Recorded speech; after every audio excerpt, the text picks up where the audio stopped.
is up, and it's good. You're listening to The Extra Point, hosted by Phil Ruskin. Welcome.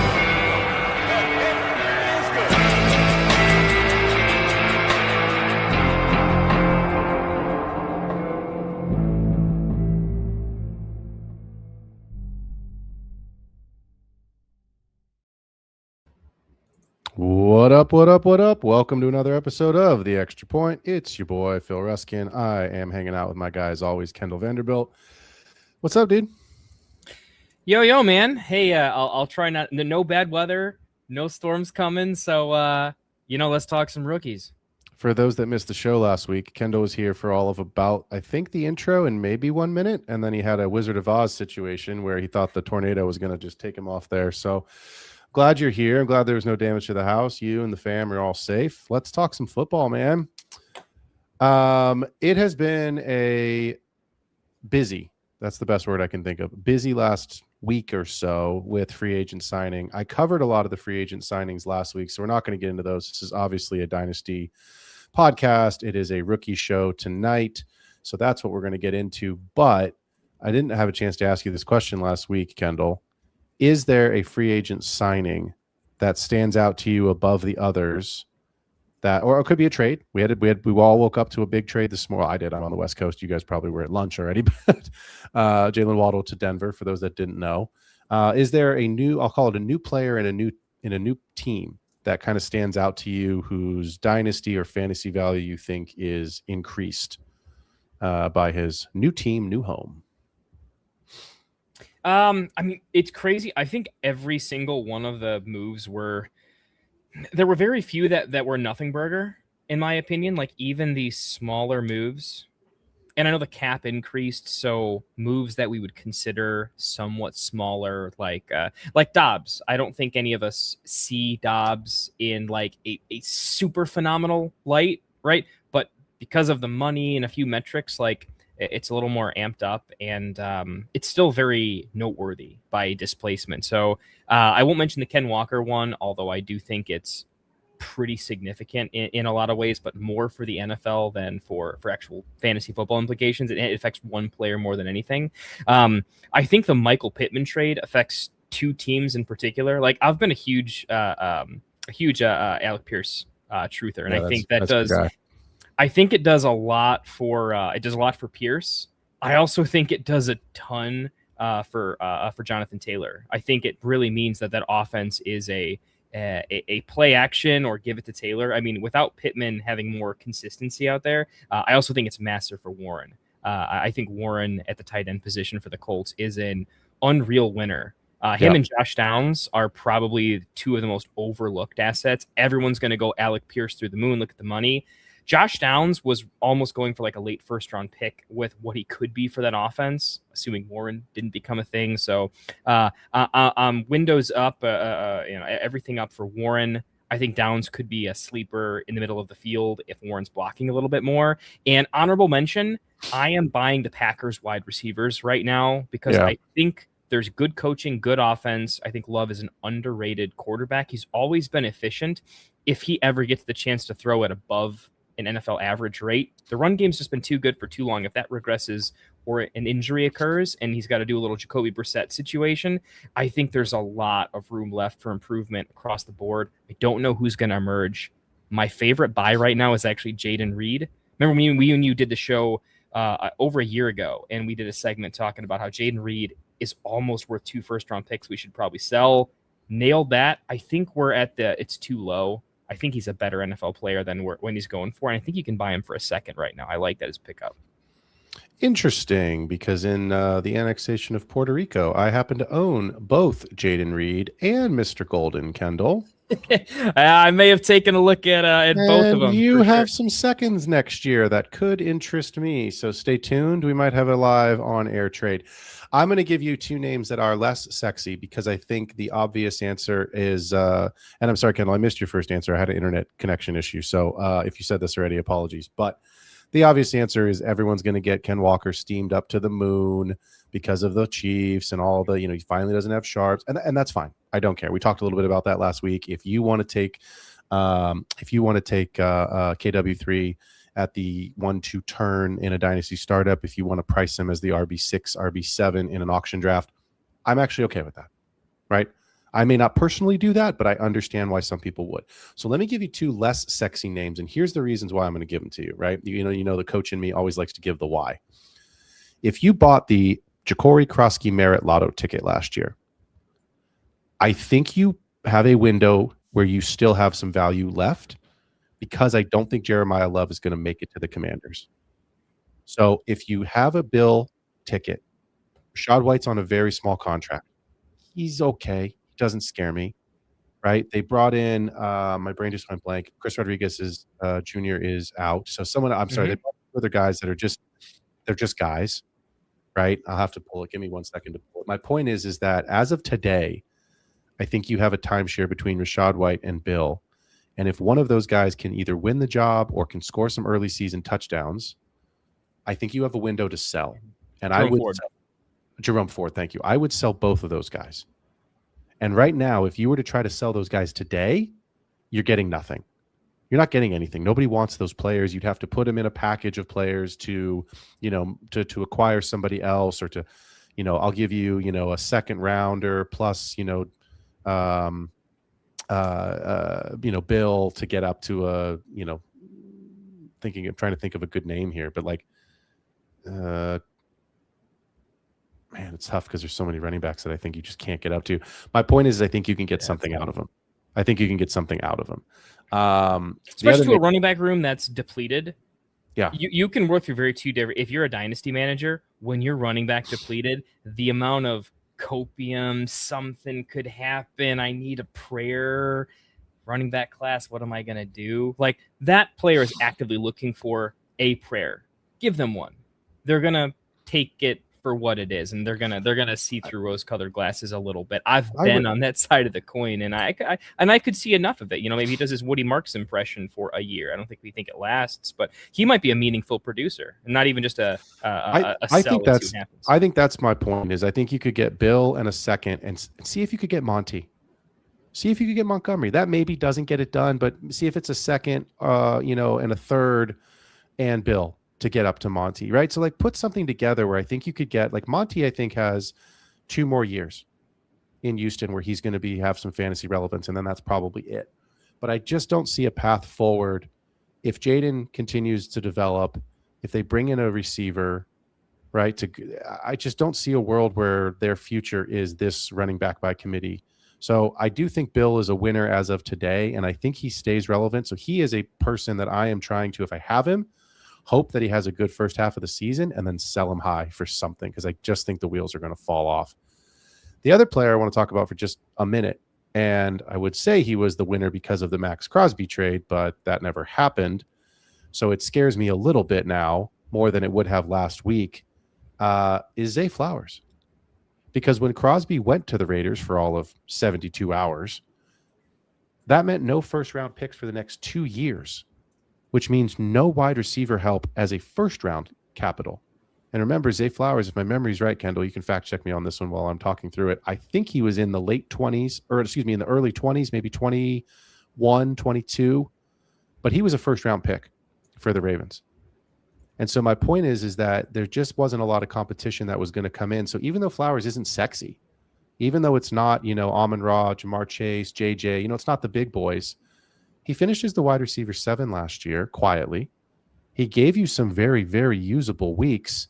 And at the end of the day, if he's your wide receiver 2, wide receiver 3, maybe he's in your flex if you're in a 2 wide receiver league, I think that's a really good position to be in. So now that the picks are back, we'll see what the Ravens choose to do, especially after addressing Hendrickson.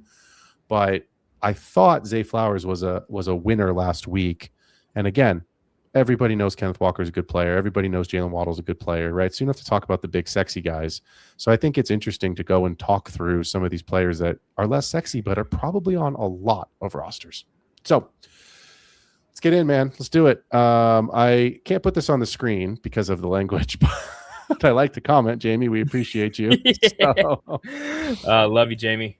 Rafi, good to see you, brother. Happy St. Patrick's Day to everyone. I did not bring my Mardi Gras beads. They are upstairs, actually. Happy St. Patrick's Day to everyone. So Jamie saying Zay's good for a few big games or bust. He's more of a best ball play, probably. But the truth is that Zay Flowers is on your roster somewhere, and you're probably playing him, and you're probably, if you're fortunate, you're flexing him, but you're probably starting him.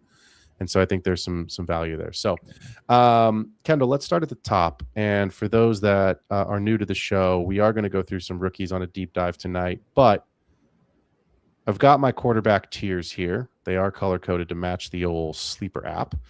I don't know if everyone can see it, and obviously there are plenty of people listening on Spotify and Patreon, so I will talk through what you can't see on the screen.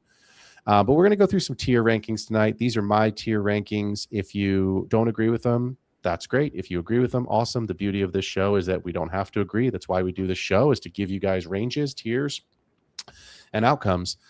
I do want to talk about, of course, the number one pick, Fernando Mendoza. I have him listed on my sheet here as the University of Indiana, but we might as well just go ahead and say the Las Vegas Raiders, since that is, I would say, pretty much written in pen. I want to just ask you this question, Kendall, because I know you weren't here last week. My big question is, my big question to you is he going to be more than a high-end QB 2? Because he is going to be the 101, 102 in all Superflex drafts. I would still take Love over Mendoza. Do we agree with that? Even in Superflex. Yeah, definitely. Okay. I would think I have a hard time thinking he gets past the 102 in a Superflex league. So my question is, if you're spending the 102, do you think that you are grabbing someone that has top 12 potential, or is he going to be range of outcomes, probably a high-level QB2? Where are you at with Mendoza? I'm thinking through it a little bit. I think he's a high floor, lower ceiling play, in my opinion. I don't think he has enough explosive throwing traits that will turn him into that QB1 range. It takes a lot in the NFL to get to that level. And even when you have the talent, it doesn't always work out, right? So you have to have the weapons and stuff around you. I definitely look at him more like I see him like a Bo Nix, but maybe a little bit worse.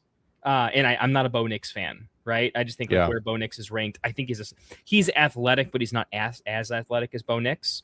I think they have somewhat similar throwing talent, good leadership traits, right? Good in the locker room. But I always saw Bo Nix as like a calm down on the ceiling, right? Unless he runs a lot every game. I don't love it. I see him somewhat similar. He has a less arm talent than Darnold, but I think he can play a similar sort of like smart QB, like the modern Darnold is a better NFL player than he is for fantasy. But he has his moments. That's kind of where I see him. So I guess to answer your question, I see him more as a high-end QB2. I don't think he has a very high bust metric. Like, I do think he's somewhat safe. He's not I'm blanking on the name. Whoever Atlanta drafted, you know who I'm talking about. Yeah. Michael Penix. Penix, swingy, right? Has some serious downside to him, right? Yeah. Mendoza is very similar to a Tyler Shuck, but he's got less reps, but he's somewhat similar, and he's going as a late first-round pick. So that's kind of where I see him. I really like that he's got a running game around him. You saw what Sam Darnold had with an elite run game with Ken Walker and Charbonnet. I think he's going to have that with Genty. And so I think they're going to have an offense that can just move the ball. And if he can just get 2 touchdowns a game, I think we're in pretty solid shape. But no, I'm not projecting a huge ceiling for him. And for those reasons, he actually sits like at the top of tier 2 for me, but he's in the mix with the other wide receivers, because if you don't need quarterback help that much, I think he's more valuable in the draft than he probably will be more often than not in the NFL and Dynasty. I mean, I think you're spot on with something that you said. Safe. Safe is the perfect word for him, right? I don't see him. Can he run? Yes, we saw it in the national championship game. He won the game on that play. But remember this. That's college kids. I know Ruben Bain Jr. I know there's some guys that are going to be NFL picks and they're going to be first-round picks from that Miami defense. That Miami defense was awesome. But that is 2 or 3 players across an 11-man defense versus 11 pros. Mendoza's not going to run. That's not in his. It's like Justin Herbert. Can he run? Yes. Will he run a little bit when he has to? Yes. Is he Lamar Jackson, Josh Allen? Absolutely not. So I don't think he's going to be super stiff and never get out of the pocket, but he's a very intelligent kid. He makes good reads. He makes smart decisions. grabbing was it Linderbaum, right, as the center is going to be incredibly helpful for him to understand and read protections and defenses as a rookie quarterback. So I have him at QB 18 right now. I could see him getting as high as QB 14, maybe QB 15 in my rankings, but I have him at 18. I'll be honest. I saw something that I think was the Dynasty guys rookie guide when I was reading it the other day. Shout out to those guys. They did a really nice rookie guide. It is free. If you guys want to check their stuff out, it's pretty well written. They gave a comp to Matt Ryan, which I think is fair. That. Very cerebral, pocket passer, big frame, big arm, can make all the throws. And Matt Ryan was great for years, and he was great for fantasy. But I just don't see without the rushing upside. It's the same reason we talk about certain players all the time. Can you have that cheat code, right? Like Jalen Hurts, probably not as good of a passer of the football as Mendoza will become in his career. But Jalen Hurts is going to have a higher ceiling because he runs the ball and because he gets tush pushes. You know what I mean? It's like that's just the reality of it. So, I like that high end comp there, Jamie. I like that actually. Dak is kind of like a throwing talent, intangibles, tiny bit of athleticism. And until Mendoza gets a CeeDee Lamb and a George Pickens around him, his ceiling's going to be a little lower, right? Like you and I talk about this a lot last year because everyone that listens to this show knows that I love Joe Burrow. Joe Burrow's my guy. I think Joe Burrow has the potential, given the weapons around him, to be the overall QB1. But the only way, I've said this many times, Kendall, you know this, the only way Joe Burrow can be the overall QB1 is he has a crazy outlier touchdown season because he doesn't run. It's not in his locker. You can't outscore Josh Allen and Lamar Jackson and Jalen Hurts if you don't fucking run. So I like Mendoza. I would take Mendoza at the 102. I like Joe Burrow's girlfriends. He's got a couple of them apparently. So attaboy Joey B. But here's what I will say about Mendoza. If you're at the 102 in a super flex, I wouldn't just smash the button. I wouldn't. I think depending on where, like love should be the 101 in all formats. But I do think at the end of the day, if you get Carnell Tate, Mekhi Lemon, or Jordan Tyson to a really awesome landing spot where they can clearly be the guy, I still might consider one of those receivers and let Mendoza fall. Because again, next guys, we got to talk about rookies, not just this season, but next year, right? Dante Moore went back to college because he didn't want to play for the Jets. It's too early to talk about Arch. I think Arch is going to get steamed up because of the famous last name. I just need to see what he looks like this year in college. And then there's a couple other kids. There's a kid at South Carolina that people like, whose name is escaping me right now. And the Lenoris Sellers is his name, right? There's one or two other guys that I think are going to pop up. So it's like there's quarterbacks I think next year that are coming out that on paper as of today looks like a much stronger quarterback class. So I like Mendoza. I would certainly draft Mendoza on my team in Superflex if I could, but I'm not just going to auto pick him at the 102. I'm still going to potentially shop that pick and see if I can get a better, more established quarterback. Because remember, Mendoza's still going to be a rookie. He ain't going to have great weapons around him other than Genty and Bowers, which are phenomenal weapons, but his receivers aren't sexy yet. Right? They spent a lot of money and they didn't buy any wide receivers. So I would still look at, where you can improve your team quarterback wise or what your team needs at the 102, which leads me to my question, Kendall. Are we interested in anyone besides Mendoza? And I'll put my rankings back up so everybody can see them here. I have Carson Beck at the QB2, and I'll tell you why in a couple minutes here. I want to let Kendall answer this question. And then he's in a tier by himself. In tier 3, I have Ty Simpson and Garrett Nussmeier. And in tier 4, as my QB5, I have Talon Green, and I'll be honest, I didn't rank any of the other guys because I just don't want them on my team because they're not going to be anything more than bench stashes. So are you interested in Beck, Simpson, Nussmeier, or Green at all, Kendall, or are you saying Mendoza and log out? Nope. Honestly, Mendoza and log out. Look, every single year, and this isn't for everybody, but my favorite thing to do is to really go deep on, like, what am I doing with my 3rd round pick? What am I doing with my 4th round pick? I tend to accrue them. I sell trash for them to see if I can hit. And look, I would not do this unless I truly felt I earned it. But I feel like we as a group, me and you specifically, have been absolutely nailing these late round picks, or at least the philosophy behind them. So across the portfolio, we're like 60 to 75% hit rate across the board. And they become like actual meaningful. Like there are 4th round picks last year that were worth a 2026 second within 3 weeks before the season had started, and we ended up flipping a lot of those. I mean, goodness, you could have sold Woody Marks for a late 2026 first at some point last season. It would have happened. So I get it. There comes a point in a lot of these drafts where you're like, yeah, but like if this and this like isn't the ceiling higher, and it's like, sure, but when I look at the range of outcomes with incoming QB class in 2027, so many of these picks, even if they become somewhat interesting or relevant, are just going to be career backups, and that's fine for them, but they are going to get phased out in 27 and 28. So you have such a micro window for it to pay off. I don't see it, and I would much rather take the shot. Every year, I'll draft a tight end in my third rounder, and those are consistently hitting or at least being interesting for a pocket at time. And you can never go wrong just drafting an RB in the third or fourth round, because teams will draft them because of need. And all it takes is 1 or 2 injuries, and oops, you're interesting for a day, a week. We'll see what happens. The talent can be pretty flat. So second round running backs this year are probably just as good as the fourth, and you never know who's going to get that pocket of opportunity, where I think even a running back I take with pick 410 has more upside than Ty Simpson. I truly believe that in an overall range of outcomes. Yeah, I just put the tiers back up on the screen here. Here's why I told you I'd get to this. Here's why I have Carson Beck as my QB2. Because of his playing experience. And that's what the NFL is shifting towards. They don't want and as much as I hate to say it, because I'm a big Gator fan, you guys know that I'm from Gainesville, Florida. I'm always going to support Florida Gators in the NFL. But I'm also an analyst on this show, and we do this, as a side hustle. No one's going to sit here and tell you that Anthony Richardson is a superstar in the NFL, and neither am I. So the NFL is moving away from these project quarterbacks, and you look at the Bo Nixes of the world, who is made fun of because he was so old, because he was in college for. Did you know that Bo Nix played against Justin Herbert in college? Yep.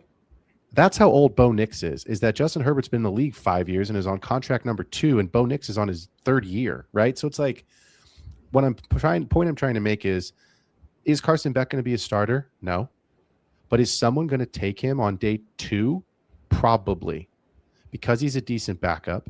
I wouldn't shock me to see the Rams take him and just let him sit for a year and see what they have, and then go sign somebody later and do that. It wouldn't shock me to see I don't know. That was the one that came to mind right away. But like somebody that's going to be able to like sit. My point is that the backups that get to kind of maybe become something. Tyson Bagent for the Bears is one of those names that like, he's got enough traits that he could do a Malik Willis type of situation, and we've seen that before. Geno more recently has had a few of these arcs happening. But so that's a good comp, right? Because I think the consensus right now is that Ty Simpson is going to go to the Jets at some point. I think Daniel Jeremiah's mock 3.0 came out on NFL Today, on the NFL Network today, and I'm pretty sure, I can look it up here in just a second, I'm pretty sure he had number 16 overall, Ty Simpson, going to the Jets, because they have 2 first-rounders. That is a waste of a fucking pick. Ty Simpson should not go in the first round. He's got 15 career starts under his belt. At the end of the day, sure, he runs a little bit. I think he's fine. But I'm going to put the rankings back up on the screen. I'm going to switch from the real NFL back to fantasy, and specifically Dynasty. I would take Talon Green in the 3rd or 4th round because of his rushing upside, because he broke the combine, just like Anthony Richardson did, but I'm not spending a premium pick to get him. So if he sucks and he sits on my taxi squad, no big deal. If he becomes, hopefully, what we thought Jalen Milroe would become, what we thought Joe Milton would become, fantastic, right? If he doesn't, screw it, cut him. Who cares? It's not going to hurt you to spend a 3rd or 4th round pick on somebody that could become a rushing upside guy and get you. I mean, Justin Fields was not a good prospect, and he lit up fantasy. Now he doesn't have a job. But he might start a couple games. Well, yeah, he'll start the first 2 or 3 games of the season. Actually, funny you said that. I'm actually, I can't believe these words are about to come out of my mouth. I'm trying to include him in a trade package right now because I have Mahomes and Knicks in a super flex, and I don't have a 3rd quarterback. And I'm like, I actually need Justin Fields for like 3 weeks. So can you, instead of giving me your 3rd round pick, can you just give me Justin Fields as part of this trade? And the guy's stoked because he knows he's never going to get anything for Fields. And I'm like, I literally need him for a month. So I don't have an interest in these quarterbacks outside of Mendoza, and I would take Talon Green because of the athleticism, the rushing upside, and maybe the hope that he gives you a month worth of something at some point in his career. And if you find, the quarterback version of Puka, then you've hit fool's gold and away you go. So let's spend some time on this show talking about what everybody really wants to talk about and hear about is the running backs and the receivers, because there are so many of them this year that are going to get drafted because it's a weak quarterback class and it's a weak tight end class. We're not going to talk about Jeremiah Love. If you don't know, Jeremiah Love is good at football. If you don't know that Jeremiah Love is going to be probably, I'm guessing, the top 4 pick to the Titans, maybe Dynasty's just not for you, and that's okay. Who's the RB2, Kendall? For me, it's Jonah Coleman. Okay. It's I don't know what to make of Jadarian Price. Some people have him up there, some people don't. But for me, it's I'm betting on Jonah Coleman. I think it's a somewhat flat tier amongst a couple of them, in my opinion. Looking at your tier list, I think Emmett Johnson is interesting. I have Coleman ahead of him, but like, it wouldn't be unrealistic to say Coleman, Emmett Johnson, Jadarian Price. At least those 3 for me are in a talent group that it's more situation than talent, in my opinion. It's more landing spot because I think they all have good traits, different but still good. And it's head coach, how it goes, who gets banged up in training camp. It's so close. I'm not aggressively like trading up to get one. I think Coleman's maybe separated a little bit from me from what I've seen. But I also don't know how the NFL values him. And to be honest, sometimes I wonder how different NFL teams value the running back position in general. I think it varies team to team. But I have Coleman for now. I mean, you could see the rankings if you're watching the show. If you're listening, I have Jonah Coleman and Emmett Johnson in my tier 2 as the RB2 and 3. Look, one of these guys, maybe not one of these 2 specific players, but, you know, Jadarian Price, Katron Allen, Nicholas Singleton, one of those names is probably going to Atlanta. That's a fact. Atlanta just traded Tyler Algier. They haven't brought anybody in. And as much as it's not going to impact Bijan, but they still have to have a second running back. They have to have a roster. So one of these guys is going to go to Atlanta. I wouldn't be shocked at all if one of these guys goes to Miami. Right. I think that's a realistic landing spot, given the fact that Miami is clearly playing for the future. They are sending everybody with any sort of money out the door. And ultimately, it's very clear what they're doing is giving John Eric Sullivan a chance to build his own roster and giving, Jeff Hafley a chance to coach his own team from scratch. Right. So anybody that's a holdover from Mike McDaniel is pretty much out. I see Jadarian Price, Katron Allen, Nicholas Singleton, Coleman, and Emmett Johnson as that next tier 2, tier 3. I know Mike Washington Jr. ran really, really fast at the combine, but just because you run, like, it's the underwear Olympics, guys. You know what I mean? Like, I still don't understand why they're not putting these guys in pads, why they're not putting on helmets. Like, you want to know how fast you're on a football field in pads? Go run in pads. It's not rocket science. Yeah. But yeah, he probably ran himself onto a roster, but I don't see how he runs himself into like a real role. Well, look, and I feel like we've seen that a couple times. Look, I'm going to say it because I'm going to take a tiny victory lap here. You know what I'm about to say because it is a victory lap for me.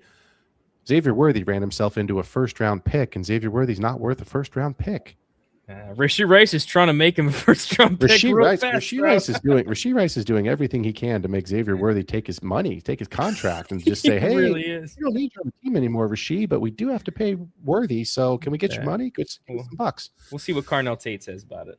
Yeah, maybe. So my point being is that this is a running back class. I love how you said it, flat tier. I think Coleman's probably the RB2. It wouldn't shock me if all these other guys were the RB2. I think there's 4 or 5 players in this class that could be the RB2. And I think you just don't know who it is yet. And so, you know, one thing I do want to say is just really quickly is about Jadarian Price. I have some hesitation about Jadarian Price, right? I'm going to give you a comp, and a lot of people aren't. Kendall, you live right about 10 minutes from Notre Dame's campus. You may not like this. I know a lot of people are going to hear what I'm about to say, and they're not going to like it. Roschon Johnson. Ooh. That is my comp for Jadarian Price. And it's not because I don't think Jadarian Price is a good player. I think it's the inverse of that.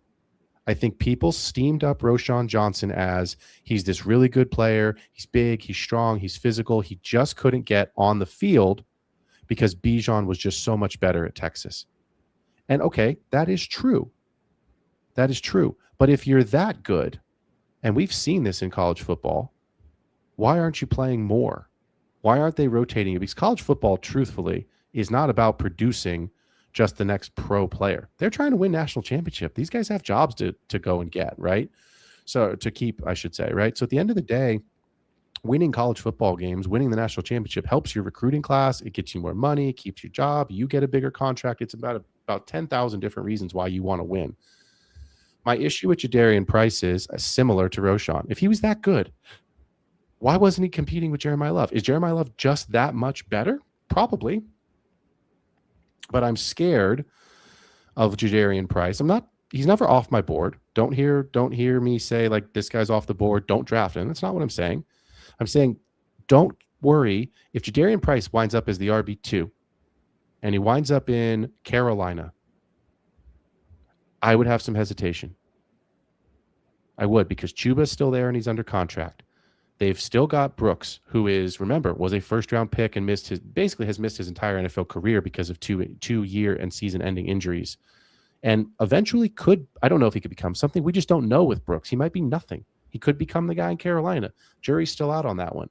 My point is that Jadarian Price, to me, has some of those Roschon vibes where it's like, this kid's so good. He's so good. He's so good. Is he? Is he really that good? I don't know the answer to that. So I'm going to have some hesitation with Price.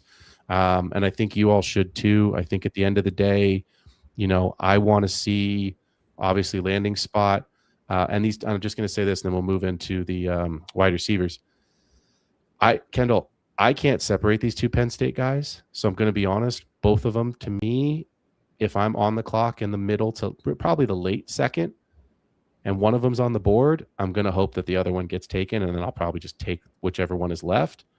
Or it might be a pivot point for me if there's somehow a good wide receiver left, that I feel like is going to have a good situation. Because Penn State was bloody awful last year. Yeah, they were. Awful. And I'm sorry, I understand that you don't have to be, on the best team in the college football, playoffs. You don't even have to be a team that's in the college football playoffs to make an NFL roster and to be impactful for fantasy. That's a fact. But I do have some issues when both of your starting running backs for a team that was supposed to be competing for the playoff, who just had their worst season in history, both of them were that bad? That doesn't scream, I'm going to go and be an RB2 and tell the starter, hey, I'm coming for your job. It just doesn't scream that to me. So I think that this quarterback class and this running back class is incredibly top heavy. And unless I see a really good landing spot or I continue to watch film over the next couple of weeks, I might just try to grab Mendoza, grab Love, and then just hammer wide receiver, because I think that's where the value is in this class. Yeah, I think I agree in that the wide receiver, like it's not the most insane class of all time, but when you look at like the mid tiers of wide receiver, if you were just in some classes, we look at it as a crazy class because of how lengthy the top end is, before you get to what you might call sort of a middle tier prospect, right? But that doesn't mean the middle tier prospects in this class are worse. If you're kind of following me, right? They're still pretty good. And I think it's probably overall a better wide receiver class than anything. And your Surratts, your Chris Bells, Braz. I mean, I like Jacoby Lane a little bit. I think all these guys that you kind of have in your wide receiver 7 through 13 kind of tier, I think all of them have some viable juice in them for some landing spots, right? More so than the running backs, even in a like. When you get to sort of your bottom tier, particularly me, when you get to Claiborne and Randall and whatnot, at that point, it's just like, I hate saying they're totally off my board, but I don't see the talent level. I at least think the wide receivers have a shot to carve out sort of a useful Jacoby Myers role in several offenses. And I want to bet on that. I think they have more explosive traits that can make something happen, where if you look at the current RB landscape in the NFL, I actually feel like there are some backups right now that are being slept on that I would rather take for nearly free than I would some of these running backs, right? If you look at some of the completely underutilized, I think I saw Jordan Mason go for a 4th round pick earlier and stuff like that in some of my leagues. There's just some guys that literally haven't even seen the field so much yet that have a little bit more juice than this running back class, because so many running backs got drafted the other year, and not all of them have even really seen the field in some sort of a way. So I do agree with you in that I'm going to start hammering wide receiver, or even a Max Clare to Michael Trigg. I'm probably taking them over the dart throw running backs, because I think the chance to them take a long-term sort of a role in an offense and become something is a little bit greater, and their chances of being replaced by someone else next year or is just a little bit lower. So I agree with that. Yeah, I mean, look, it takes a while for tight ends to develop. I mean, I think we've all been a little spoiled these last couple of years with having a rookie tight end come in and basically not only be fantasy relevant, but basically be the tight end one, right? I know that McBride's not a rookie, but it took him basically a year and a half, and all of a sudden he broke fantasy this year and was the overall tight end one by a mile and a half. So yeah, I've got a theory on this, actually. Here we go. I'm popping in. I've got a tight end theory. I don't want to get carried away with it. And I'll preface this by saying I'm not a Sadiq guy, but I'm combining two of my own personal takes. I haven't read this anywhere. I've been on this for a little bit now, but I think that the college landscape has changed in terms of coaching and athleticism. Okay. I'm an old school Chicago Bulls fan. Okay. I wasn't born downtown Chicago. I was born in the suburbs, but I moved down there. I'm at the Bears, the Bulls, the Brats, the Beers. I'm all about that. Okay. When people compare the LeBron to Michael Jordan thing, what I ultimately get to is you can't compare star players in different eras because it was a different game. Okay. Agreed. I think at the tight end position, it's a different game. Tight end usage is historically at the highest it's ever been. The amount of Super Bowl winning teams or playoff deep run teams that rely on a tight end as at least the number 2 pass catcher, I've never seen that higher in my entire life at a consistent level. I've never seen the playbook in 12 personnel schemed up the way it has been the last 2-3 years in the NFL, and the trend keeps going up. Then when I look at the young talent that started to come in the last 2 years specifically, it breaks the model because they're good way too quick, and they're good on the offensive end way too quick. And the only thing that makes sense for me to explain that is I think we have more nuanced coaching. We've got some of the best coaching we're ever going to get from an offensive style at the college level. When it was a lot more character and brawn, now we have just the cold, sterile, calculated pro farm setup, right? Yep. So they've got better coaching, significantly better nutrition, and they know the position is worth more in the NFL. When you add all these together, they're going to get schemed up a little bit more. 12 personnel's never been more popular, and they're just used to being a weapon already at the college level, as early as a freshman in some cases, with like your Bowers. So I think the modern tight end mold might be broken a little bit, and that I want to aggressively draft more tight ends, not early. I don't want the Sadiqs in the first round, but I want to consistently be leaving with 1 or 2 tight ends, at least one from my draft, because these third-round guys are consistently good. Look what happened last year with Gunnar Helm is getting steamed up a tiny bit. Finally, Chigakonko is freed to maybe make something happen. And these guys are darn well decent way too quickly. And so I'm becoming more of a fan of just draft a couple cheap tight ends. They're better than they used to be. They're used more often than they used to be. And this new wave is significantly better across the board than the old wave. These rookies would wipe the floor with a Dallas Goedert. So, I mean, maybe that's a hot take, but these new kids are built different. And I think they're going to hit a little bit harder. Yeah. Well, we will cover some more on tight ends here in a bit. Let's talk through these wide receivers. Look, for me, it's the big 3, and then it's the next 3. That's what I'm kind of calling them. And then I've got a large tier here. There's a name. Actually, there's 2 names in this last tier that I think I like more than others. I'll cover that in a bit. But I'll be honest, this reminds me a lot, this class, not necessarily the talent level, maybe the talent level, but the dynasty value of 2 years ago when Marv, Neighbors, and Rome came out, and we had a big 3, and there was a lot of debate of, is Marv really truly the number 1, or is it famous last name? We don't have a famous last name in this class. So Carnell Tate from Ohio State, I have as my wide receiver 1. look, I think last year, Kendall, you know this, but if you listen to the show, folks, you'll know this, but I had Emeka Ibuka as my wide receiver 1, and he lit it up for half the season and then sort of disappeared. I have Tate as my wide receiver 1. I have Mekhi Lemon as 2, and I have Jordan Tyson as 3. Jordan Tyson might be the best route runner of all 3. But there's some injury history there, and that's going to scare some people, and it might scare a couple NFL teams to say, hey, maybe our system or our scheme or just, maybe the injury piece, so they may draft Tate or Lemon a little bit higher. I also think that all 3 of these guys are going to, I would say, guaranteed be first round players and more than likely top 15 guys. So I don't know that there's a lot to separate them right now. So my question to you, Kendall, is if you're in a single quarterback league and you have the 2, the 3, or the 4 pick, because Jeremiah Love will be the 101, are you just drafting one of these guys based off the situation? Are you drafting the guy based off the highest perceived ceiling? Or are you drafting who you think, regardless of landing spot and ranking, the best receiver is? How would you approach these 3? They're pretty flat for me in that the tiebreaker is probably I don't even say tiebreaker. It's not really a tiebreaker.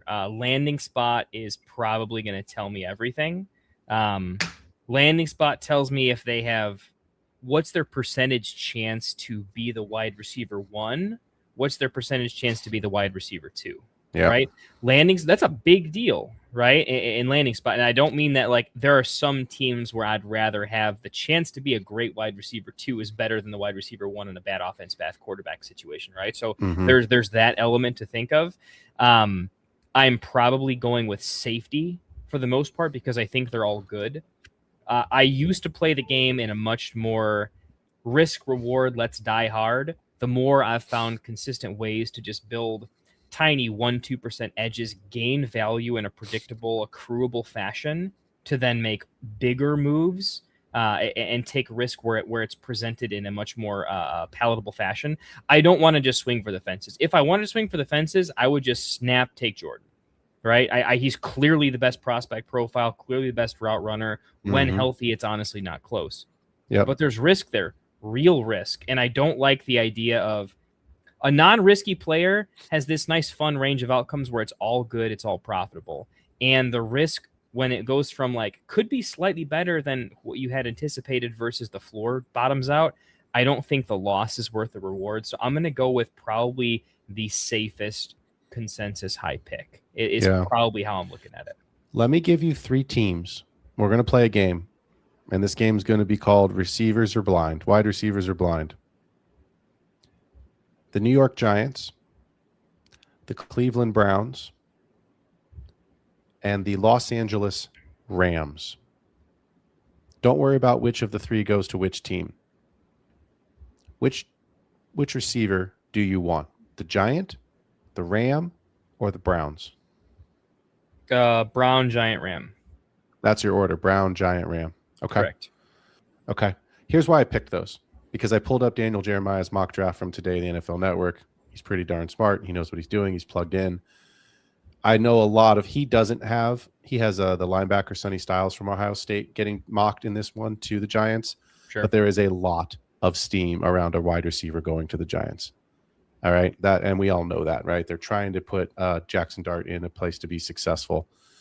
Cleveland Browns, they need stuff. They need a lot of stuff, but we know the quarterback situation is a disaster. Is Todd Monken really the best coach? Who knows? Is he going to be there long term? Maybe. Is he going to be there 2 or 3 years? I don't know the answer to that. And then he's got a receiver, Mekhi Lemon, mocked to the Rams, which you're never going to be the one unless Puka misses time. You're still behind Devontae for at least a season, even though you might be the 2B. You're still the 2B to Devontae's 2A. So, and you don't know who the quarterback's going to be next season. Right? The only thing with Lemon is that because he is more of an Amon-Ra clone and he can play in the slot, he's the one where if there's anyone that's going to be a 2, I want it to be Lemon. So if any of the other guys become a 2, because of their like X position. I'm not in love with that, but Lemon specifically, I don't mind to the Giants or that sort of play the 2 role. I think he'd be really, really nice. He'd be a much better version of like a Jordan Anderson type situation. So you literally just took what I was going to say almost to a T. Sorry. Right? No, it's okay. It's perfect. I mean, it's great that when we disagree, because it gives the viewers and the listeners a different side to the coin. But I think sometimes it's great when there's a little bit of consensus.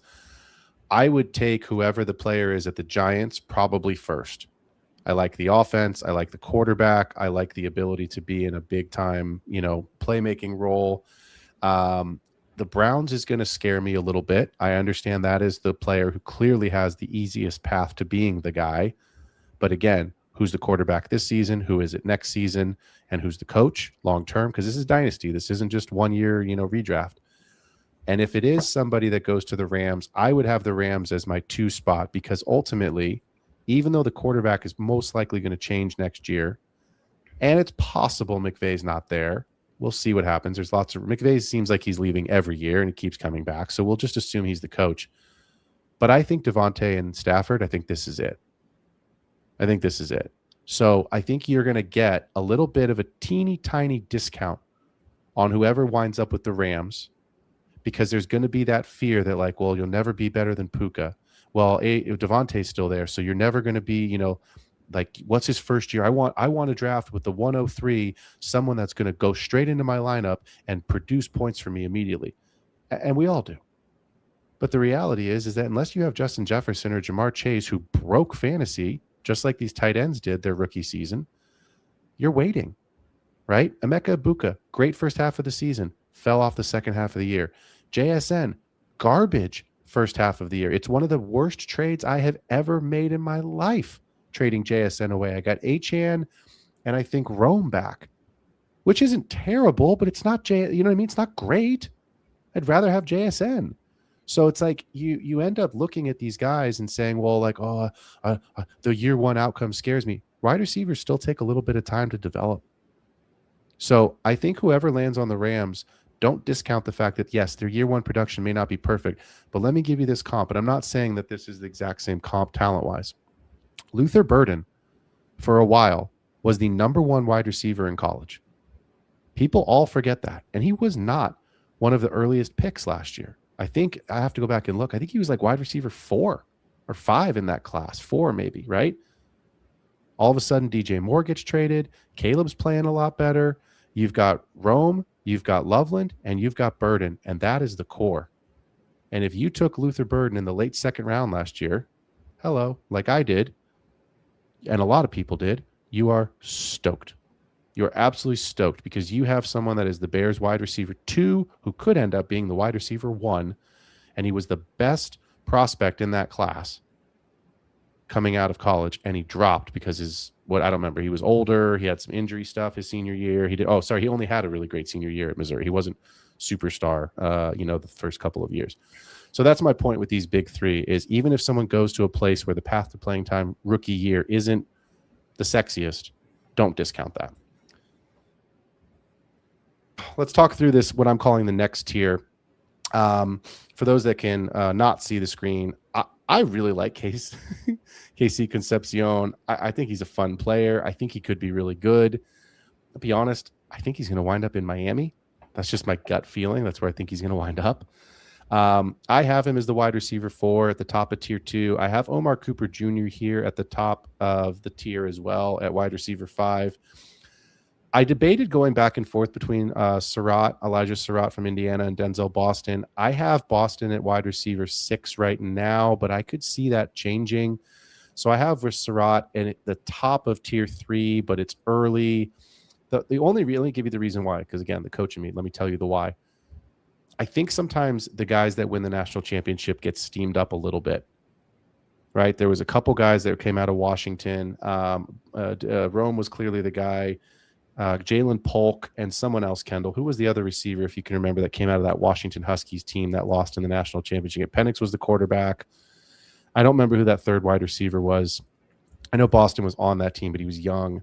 But like Jalen Polk got steamed up because they had got to the national championship game, and Jalen Polk's not really relevant right now, right? So that's kind of my point. So I see the talent with Surratt, but again, if he played for, Florida, who had a disgusting college football season, is he really being talked? I don't know the answer to that, right? So where are you with this second tier of guys? Because I think I would personally, and I'll shut up here in a second, I would personally take all three of these players, even, whoever the wide receiver 7 is, I would probably take over the RB2 in this class. That's what I would personally do. What about you?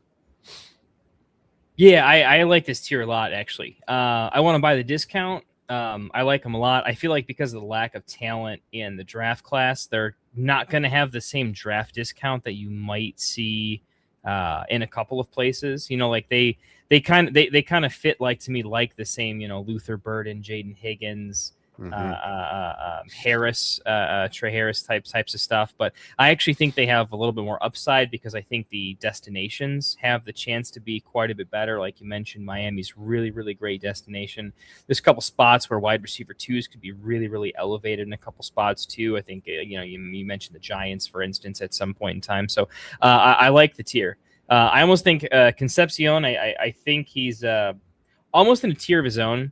I like the talent plus the intangibles. I was looking at some of the off the field stuff with some of these guys just to figure out hey, what are the traits that I think are going to make them I kind of use traits and coachability, likability to see how quickly in training camp they can kind of develop a rapport with both coaching staff plus others to kind of give them an elevated shot at an aggressive early career spike. And Concepcion, I don't know if you looked at it, he struggled with, I think, a lisp of some type. I don't know if it was medical or speech pathology, but overcoming that in college and kind of a thing, I think it introduces him. It gives him a thing in the NFL and in the locker room. I think there's a point to knowing him, and plus the talent. I actually think he could, if he goes to the Dolphins, I think he could really emerge and be something not truly special, but quite good and extremely productive for where he goes in the draft. Cooper, I thought I feel like a lot of us might be thinking this way on Cooper, where he's kind of our little sweetheart. We see him going into the first round. We like that his quarterback isn't some phenom, so he had to earn his targets quite a bit. But everyone seems to be on Cooper at this point. So yep. I don't think I'm going to have a lot of them on my team, but mostly because everyone loves him and IU just won the title. I mean, I was on campus at IU Bloomington, so I served a few of these guys drinks at some point in time as true story. So it's fun seeing them, but I probably won't own as much of them as I'd like to. Cooper Jr. is kind of like my Ricky Pearsall of the class. I just love him. And then Denzel Boston. Washington's really done a lot with the program. Great coaching. Obviously, they have high-level competition. I like what they're doing in Washington. They're becoming a little bit of a wide receiver university. I mean, consistently, so many guys coming out of there were good. I'm a Rome guy, but I think there was plenty of other talent in there too. What's the Bucks guy was from there? Who am I thinking of? Neck injury, came back. He's Jalen McMillan. That was the third wide receiver I was trying to remember on that national championship team. Yeah. Yeah. So I mean, pedigrees of high level talent coming out of there that translate into the NFL. I see that coming back for more. So I agree with that tier. I like them all. I don't want to leave a draft without one of the three. And I do think I'm trading down quite often. I found my trade down piece. I'm off Sadiq, and outside of in Superflex, I like for the first 5 picks. I like that first tier of wide receivers. If there's any chance that Concepcion, Omar Cooper, Denzel Boston, whoever from that group ends up being a few picks later, I just want to trade down and profit. Probably, give me a 27 second to move down and take the other guy. I think that's a move I would consider making. Maybe taking a buy low role player. You want to give me Jaden Reed and your 109 to move up to the 107 or something like that. That's kind of a trade that I would do. So I don't really care who I get from them without knowing landing spot, but I would like one of them. I mean, I talked about this last week a little bit, and I'll just bring it up again. So for those that heard this last week, apologies for those that haven't. In the 2-minute drill, I talked about the dynasty trade up, trade down scenario. It's very clear to me, Kendall, you nailed it. In a super flex league, if you're not in the first 5, you are missing out on Love, Mendoza, and the big 3. So the draft really starts at the 106. But I do think that the 106, again, landing spot dependent, is going to be these three. Is going to be three wide receivers. Is going to be 6, 7, and 8, in my opinion. There are going to be some leagues where you see a running back sneak in there. There are going to be leagues where you see Sadiq in there. But I don't see, as of today, March 17th, a world where Concepcion, Cooper, and then insert wide receiver here are not the 6, 7, and 8. So in my mind, if you're in 9 through 12, I'm trading down. That's a flat tier. And that's what I made the argument for last week in the 2-minute drill. If you have the 111, if you have the 112, I would find someone in your league that has the 204 and the 206, and I would trade them. And I would get both those picks to get two guys out of that tier than just get one. That's what I would do personally. Because I think you'll get the allure of, oh, somebody wants to give up a first-round pick. I'll happily give you 2 seconds. But you're getting the same guys. It's the same pocket of players. So I understand that not everybody has 2 early firsts in all of your leagues, so that trade scenario is unique. But I might take the early second and a 27 second for that 111 or 112 and hope that second turns into an early one, or I would package it and, try to go get a veteran. I would try to go grab somebody that you believe in that's late. So, but my point is that in my mind, I see Concepcion, I see Omar Cooper Jr., and I see a third wide receiver as the next tier. I already mentioned that I would take all of those guys over the running back 2 in this class. I'm not going to give you a name, Kendall, for a comp because I think they're very different players, but I am going to give you a name that you'll think is funny because of my guy comp. Omar Cooper Jr. is going to be my Jaden Higgins this year. Okay. My love for Jaden Higgins. I believe in the talent of Jaden Higgins, and it took a while this first year, this rookie year, but it looks very much like he's going to be the wide receiver 2 in Houston. He's got the ability to make a year 2 leap and be pretty fantasy relevant. Even if he doesn't crack the top 24, I think he's a top 36 guy, which means you're playing him every week, either in a flex or in a 3 wide receiver set. I do think I'm going to have a lot of Omar Cooper Jr., whether it's by draft or whether it's by trade down, trade up, depending on what I'm doing. And I think there are some similarities in their skill sets, right? Bigger body guys, contested catch guys, just physical, can win. Mm-hmm. So for me, I think that's an interesting place. Daniel Jeremiah has Jordan Tyson here at 14 to the Ravens. That would be an interesting place to go. He has Omar Cooper Jr. at 16 to the Jets. Again, don't take players based off of don't not take a player because of a bad situation currently, because talent wins out and the situation could change dramatically, right? If you had Sam Darnold on your roster, you thought he was dead, and he had a pretty good fantasy season for you this year, and actually truly the last 2 years, right? So and then KC Concepcion, they have it 19 here to the Panthers, which I could see the Panthers taking another player. I know it's not sexy. We don't love Bryce Young, but at the end of the day, Tet's clearly the one there. I like Jalen Coker, but I think whoever they take, if they were to take a first-round wide receiver, probably becomes the wide receiver 2 by midseason, if not earlier. So, and the Panthers, look, we shit all over them for a long time, but they weren't bad last year. They're in a terrible division, right? So put them in the NFC West or and let's put them in the NFC North and let's see how they do. But my point being is that they're going to be a good football team. They're going to win games. They're going to score points. And you're probably going to have touchdowns for whoever goes there because Bryce ain't a big runner. So that's where, there's a lot of value here. Obviously, first-round wide receivers. And that precludes the Bills. Don't rule out the Bills to take another receiver because Keon Coleman, clearly not their guy. So if you get a player that lands on the Bills in the first round or even in the early second, even if it's a day 2 pick for the Bills, right? It's DJ Moore and then it's insert name here because they hate Keon Coleman. Kincaid's okay. Dawson Knox doesn't take anything, doesn't really add anything. I mean, it's Josh Allen and James Cook. That's it. So that's where I'm at. With this wide receiver class, I want to, before we pivot to the tight end here, you talked about Chris Brazel. Sorry to Mrs. Brazel for butchering your son's name. Jacoby Lane. I like Jacoby Lane. I have him at wide receiver 11, but the only reason I have him that far down is because I just don't know this class yet, right? These are all day 2 picks, day 3 picks, so hopefully they're early day 3 picks, but we'd love to see him in round 2 and round 3. And some of these guys will be. Chris Bell is a name to keep an eye on. I've comped him to Debo. He kind of looks like Debo. He certainly plays like Debo. He's big, strong, he's physical. He's been injured, which is why I think he's not getting as much love. But I like Jacoby Lane.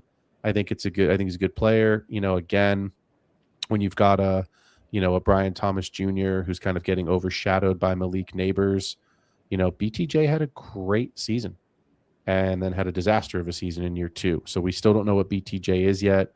But Jacoby Lane, again, being overshadowed by Mekhi Lemon. It's different when it's Jadarian Price and Jeremiah Love because there's only one running back on the field. But there's multiple wide receivers on the field. And I think Jacoby Lane is a good player and would be a much higher prospect if Mekhi Lemon was a totally different. Maybe he goes to UCLA instead of USC, right? He's at a different school. So don't sleep on Jacoby Lane. Don't sleep on Chris Bell. And don't sleep on Elijah Surratt. Kendall, you have said it twice already, if not 3 times. You are out on Sadiq, or not out, but you are not taking him in the mid first round, which is where he is projected into our dynasty drafts in that kind of 6 to 9, 106 to 109 range. Is it just too expensive, or you just don't think the talent is there? What's your anti-Sadiq take? I hate saying both, but it really is both. Because it's not like a little bit of both. It is 100% of both equals 200. The price is stupid. I mean, the price makes no sense, right? Dalton Kincaid is also not quite the physical freak, but like no shabby, and we still put him at the 1-2 turn like we're supposed to. I'm the guy that's saying recency bias has an actual take to it, right? Because I think they're better, more athletic, better coaching. But Sadiq just has no college production. And I scouted tight end pretty heavily the last 2 years. So maybe I'm biased that I wasn't scouting as heavily the previous years, but I did look back to develop, like everyone says model. I'm not fancy enough to have a legitimate sort of algorithmic program developed. I don't got the funding or the time for it, but I've got some pretty good applied math and I know how to use it, right? My challenge is, when I study guys like Harold Fannin, okay, I didn't like Fannon's tape, but I could not deny the damn production. It was just consistent all day, every day. And like, oops, Harold Fannon's a stupid breakout, right? And I didn't necessarily know, but I drafted enough of Fannin because I didn't know what to do other than like the production is the production is the production. I don't know what to do with a Sadiq that is this physical freak. And I don't know. I don't think he just all of a sudden became that physical freak just for the combine, right? I assume he was kind of like that for a while, but why is the production not there, right? Let me tell you this. DK Metcalf, I've never been a fan. I never will be. But he is just as much of a physical freak and a combine freak as Sadiq, and yet he's never been good. Even when given all the opportunity in the damn world, the guy's just not NFL smart enough. He telegraphs his routes. A smart defender can just eliminate all that physicality and has been for quite some time now, and he's never fully broken out, even though he should win every one-on-one matchup. I think tight end is a harder position to learn with more nuance, and I haven't seen the production. And I think his ability to use that physical freakness to be, I don't know, just a good NFL asset, but not necessarily a dynasty fantasy football freak. I don't think it has to translate. Kyle Pitts is a significantly better pass catcher than Sadiq is. Significantly. Yep. Oronde Gadsden is a better pass catcher than Kenyon Sadiq. Okay? I mean, there's guys that are less physical freaks, but they have a better knack for catching the ball, running routes, and playing offense in the NFL than Kenyon Sadiq, in my opinion. And I don't like guys from Oregon. Frankly, I start to package Oregon with Tennessee, where they just manufacture offense in a very creative, very fun way that historically just doesn't translate as well to the NFL.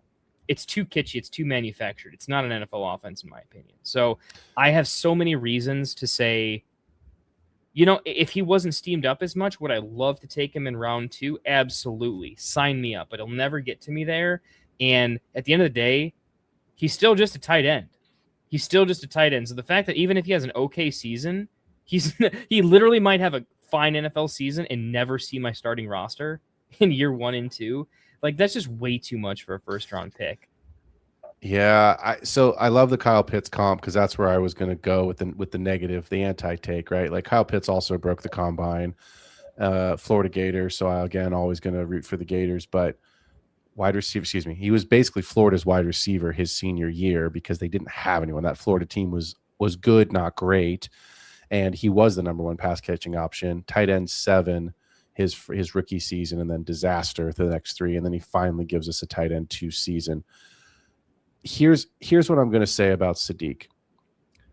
I'm not going to give you the exact I'm super pro Sadiq because I've already mentioned there are a lot of wide receivers in this class. There's Jeremiah Love and there's Fernando Mendoza that all should be drafted over him. But if you don't have Trey McBride, Brock Bowers, Colston Loveland, or Tyler Warren, do you really care who your tight end is? Because I don't. Even Harold Fannin, who I know a lot of people like, even Oronde Gadsden, who had big moments last year, are they clearly the tight end 5? Could they be the overall tight end 1? I don't think so. So if you're telling me that after the first 4 guys in the league, that no one else really matters, or and that's not to say that they don't matter, but it's basically a very small PPG difference and it's a small overall points per season finish in terms of a delta, then I'm in on Sadiq because I want the kid that's athletic. I want the guy that gets contested catches. I want guys that's going to be able to win at the line of scrimmage and get off the block. And let me give you some teams, Kendall. Does this change your opinion? And it's okay if the answer is no. The Rams at 13. Nope. Okay. The Eagles at 23. Nope. The San Francisco 49ers at 27. Still no. And the Chiefs at 29. All right, Chiefs, you got me. Chiefs, you got me interested. All right, there's. I'm not gonna lie that Patrick Mahomes does move the needle for me in Patrick Mahomes, Andy Reid ways, but you finally got me. These are 4. The reason I picked those 4 teams is because all 4 need a tight end, and all 4 are considered high-powered, good offenses to be a part of, right? The Chiefs, this is probably the last dance, the Michael Jordan last dance for Travis Kelce. The contract says that. His personal life says that. His age says that. The Niners, great offensive system. I love George. I got his shirt hanging in my closet. He ain't going to be around forever. The Eagles, Dallas Goedert signed a 1-year deal? Come on. In that offense, especially if A.J. Brown gets traded and they bring in Sadiq. And then the Rams with that offense with McVay. Kendall, I'm not saying like I'm trying to change your mind. What the point by bringing up those 4 teams that I'm trying to make is I think people are going to get really excited about Kenyon Sadiq if he lands on one of those 4 teams. And maybe he does get overdrafted, which opens up value for you if you're at the 107 and one of these receivers falls to you that you didn't think would because he goes at 106. Because we talked about it last week. 106 is where the draft starts if you are in a super flex league. If you're at a single quarterback league, the draft starts at 105 because Love, Tate, Lemon, and Tyson are the first 4 picks. And then if you're in super flex, throw Mendoza in there. That's pretty much a fact at this point. Even in March, that's probably going to be the truth, right? So I think that if you're in that 5, 6, 7, 8 range, that's where Sadiq's going to go. I'm with you, Kendall. I would rather take him at 8, 9 if I could, because then at that point, once those receivers are really off the board, I'm not going to trade up for him. But I think if you've got Sadiq in one of those situations, I think guys are going to get excited about him. I think he's going to get drafted high. And I think you're going to have people that say, well, look, the athletic profile is there. He's in a high-powered offense. He's got target share. I think you're going to have people that get excited. And I'm not one of them that's going to overdraft him. But if I'm on the clock at the 7, 8, 9, and Concepcion and Omar Cooper Jr. are both gone, I would give that a hard look personally. That's what I would. I would definitely take him over the running backs, and I would consider some of those receivers. I would consider him over some of those receivers. because I think that's where my brain is today. A lot can change in the next month. Let's talk about Eli Stowers really quickly, because I'll be honest, Kendall, I'm probably not going to have a lot of Sadiq, because again, I'd rather take Stowers at the early part of the second round and take the discount and grab a wide receiver over Sadiq. I'm excited about Stowers. I know people are excited about Sadiq, but let me give you those same 4 teams, right? The Rams, I'm going to take off the board because I don't think they take Eli Stowers at 13. But let's say the Eagles, the Niners, and the Chiefs are still in play. Are you excited about Eli Stowers if he's on the Texans? Or are you excited about him because he's landing spot? Where are you with him? Because I think he is sort of elevated himself, and I have him in my rankings in his own tier as the tight end 2 by himself. I think that's close to consensus right now. Where are you with Stowers? Well, I mean, he goes to Vanderbilt, so he gets at least a 1% bump from me. Don't know why those folks didn't give me a scholarship. Probably should have. All right. Come on. I know I'm not related to anybody in the university, but come on, give me a shot here to the Vandy crowd. Stowers, I like him quite a bit. I mean, he fits the profile of, I think, a talented pass catching weapon that I think is going to be just decent for the NFL. And I don't think he's close to the potential of Sadiq, but I do think that I would rather take the cheaper player if they have a decent landing spot in this case. He falls in a range where, in at least the mock drafts right now, where, yeah, it's more palatable cost. Opportunity cost is a lot lower. So he's my favorite tight end in the class. I'm not saying like I hate Sadiq so much. I'm saying Stowers is better than him. I won't go there. But for the cost, yeah, I like him a lot better there. So I do like Stowers more as a, once everything dries up in sort of the early to mid second, that's when I'm taking a look at Stowers. If I'm staring on the barrel of the wide receivers that I like have gone, I'm taking Stowers over the running backs. I actually just think he's just got more upside. To be honest, I'm taking Max Clare over the running backs at that point too, just depending on landing spots. So I like Stowers. I don't have like a ton to say on him other than he just fits the profile of guys that I typically draft. I think they're a plus tight end. They're a plus on the offensive side of the ball. And I think there's enough decent landing spots where, because he's just not the guy compared to Sadiq, I think maybe he drops in value a little bit. I hope that he gets put in the same tier list as Claire and Trigg, and that because they're in the same tier list, they fall to like the 3rd somehow or something like that, or like the late 2nd. That would be a freaking dream. That's dreaming. That's dreaming. Probably not happening, but I'll put it this way. I'll fade Sadiq from the tier list perspective, but I'll be more aggressive on Stowers over probably similarly ranked wide receivers. My early lean is that Stowers winds up in the 201 to 204 range. Yeah, it kind of a separate tier almost in and of his own. I see that a lot too. Yeah, I see the 201 to 204 depending on your league size, 10 versus 12, maybe the same range, 10 and 12. I'll be honest, that's who I am targeting in this draft for areas, for places on my dynasty roster where I need a tight end. Because again, I just would rather take the upside. We don't know landing spots yet, but I would rather take the upside of what I believe these wide receivers' ceilings will be. Because look, guys, remember this, fans of the show, a wide receiver, if they were equal to a tight end, is always going to have the higher ceiling.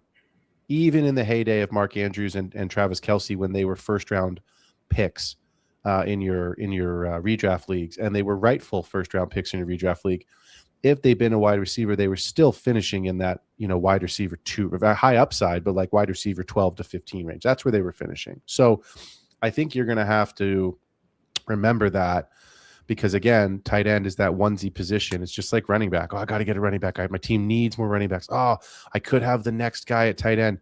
Do you really care if you have the tight end 5 on your team? Is that winning you a championship? No, it's not.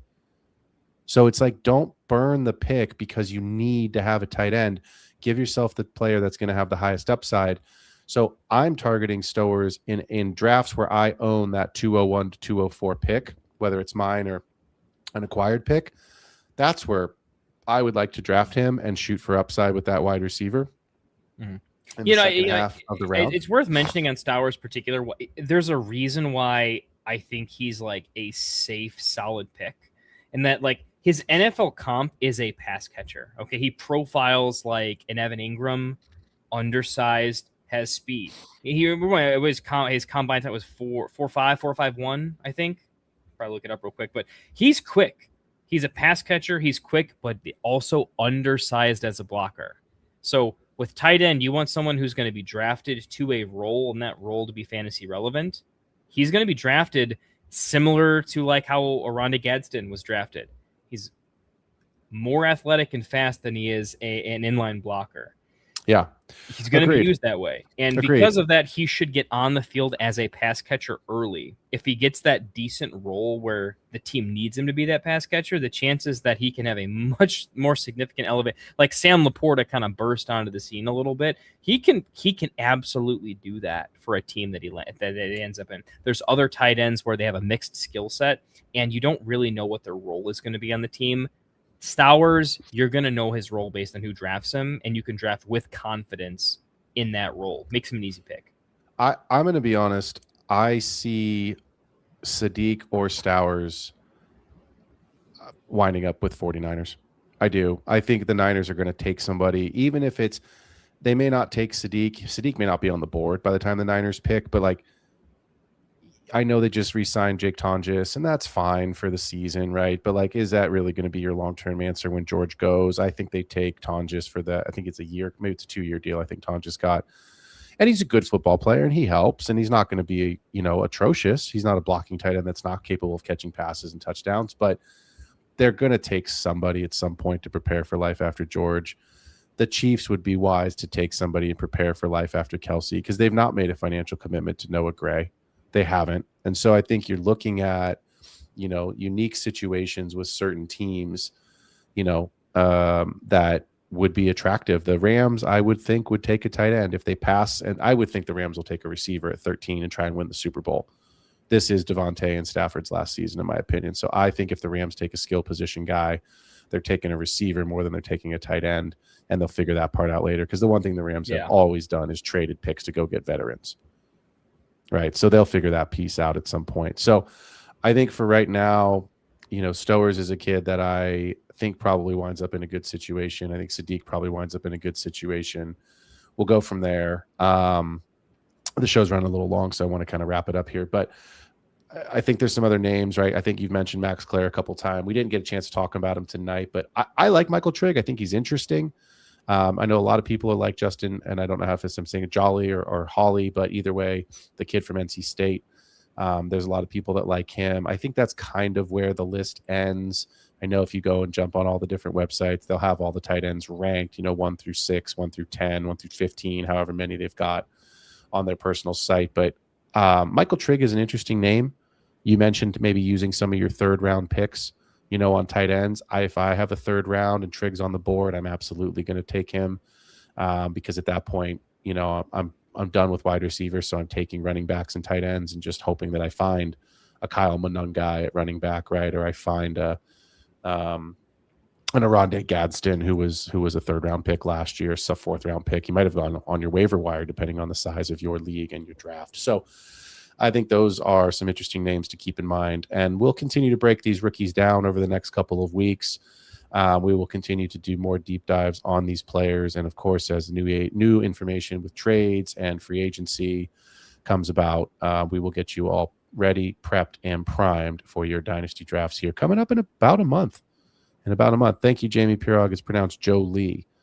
So his mom commented on my YouTube and corrected us. So you must have offended Mama Jolie because she felt the need to correct you. So there you go.